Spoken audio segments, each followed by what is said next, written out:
Hello అండి. చింతకాయ తొక్కండి. ఇది ఒక్కసారి ప్రిపేర్ చేసి పెట్టుకున్నామంటే ఎన్నేళ్ళైనా పాడవదండి. మనం వాడుకుంటూ పచ్చడైపోవాల్సిందే గానీ తొక్కు. బూజు పట్టడం, పాడవడం అనేది మాత్రం ఉండదు. కొంచెం కలర్ చేంజ్ అవుతుంది అంతేను పాతబడే కొద్దీ.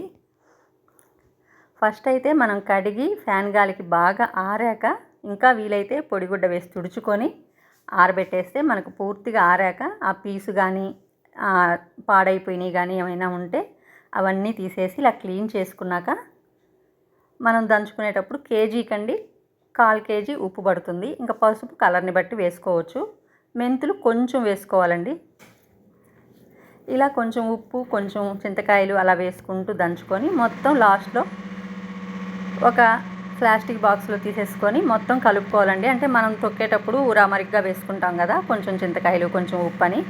లాస్ట్లో ఒకసారి అంతా కలిపేసి స్టోర్ చేసుకున్నారంటే ఎన్నేళ్ళైనా నిలవ ఉంటుంది. ఒకసారి అయితే ట్రై చేసి చూడండి. ఇంకా చింతకాయలు దొరుకుతున్నాయి. మీరు చేసుకోకపోతే ఇప్పుడైతే ట్రై చేసి చూడండి. ఎలా వచ్చిందనేది అయితే కామెంట్ చేయండి.